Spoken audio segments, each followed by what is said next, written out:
Thank you. Now, I give the floor to the representative of Russian Federation. Thank you. I, in turn, wish to convey our sincere wishes for the very best success and new professional achievements to Ambassador Pierce. As an ambassador and as an individual, you have done a great deal for the achievement of productivity at the Security Council. We certainly will miss you. We wish to thank the Special Envoy, Mr. Griffiths, and the Acting Assistant Secretary General for Humanitarian Affairs, Mr. Raja Zaham, for their overview of the political and humanitarian situation in Yemen.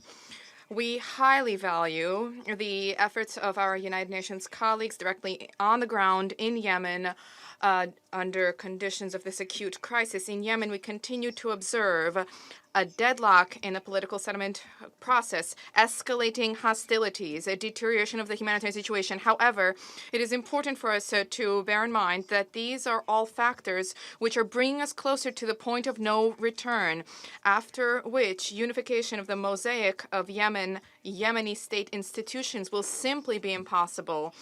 The information provided today by Mr. Raja Singham unfortunately cannot convey the full bleak magnitude of the critical situation in Yemen, where humanitarian catastrophe is unfolding. The conflict has already done irrevocable damage to the country's economy. Recovery will take a great deal of time, a great many funds. The population have borne the devastating brunt of these consequences. They are starving, requiring forms of assistance in one way or another, and they lack access to the necessary medical services and treatment. For this reason, the situation in Yemen requires our close attention and assistance from the international community. And the Yemeni parties themselves also are called upon to undertake measures to ameliorate the situation. There's an acute need to open the international airport in Sana'a. Once again, we call for the establishment of a negotiated solution to the Yemeni conflict. It is incumbent upon the parties to exercise restraint, to eschew violence. The history of the Yemeni conflict speaks to the fact that militaristic approaches are doomed to failure. Absent development of a formula of a robust comprehensive settlement for the Yemeni conflict, humanitarian investments which are of critical importance at present for the people will, over the long term, evaporate. Despite the mediation efforts undertaken by Mr. Griffiths, a full implementation of the Stockholm Agreement was not possible. The responsibility lies with the Yemeni sides. The Riyadh agreements are not being complied with. There's a need to close ranks around the special envoy, to deliver assistance to him in assiduously seeking to engage with all stakeholders, prompting the Yemeni parties to acknowledge the fact that a military solution will not work. Each day, the war not only increases the cost of post-conflict recovery in Yemen. These are not merely words. In fact, this plays into the hands of terrorist groups. They capitalize on the chaos and they entrench their positions in the central part of the country. We reaffirm our full support for Mr. Griffiths in his efforts to prompt the parties to the Yemeni conflict to acknowledge the fact that there is no alternative to a political settlement. There's a need to implement confidence-building measures. There's a need to establish a comprehensive ceasefire. The Russian Federation will lend assistance to the UN envoy, including through contact with all political forces and stakeholders.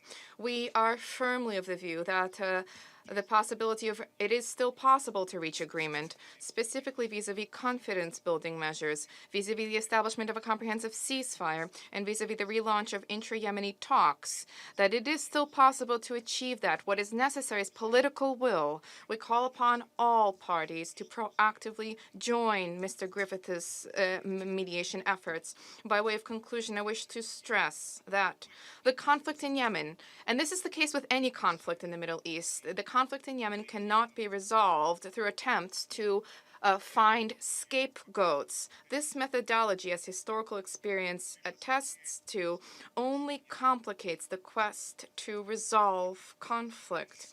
And in this connection, once again, we reiterate the importance to implement Security Council Resolution 598, which called upon the Secretary General in engaging with regional states to develop a security architecture.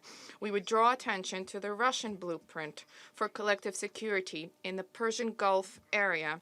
And the thrust of this initiative is indeed to end conflict and build confidence-building measures. There was a constructive idea advanced by the French government, and the government of Iran also proposed constructive initiatives. These constitute a conducive environment to improve the situation in the Persian Gulf area.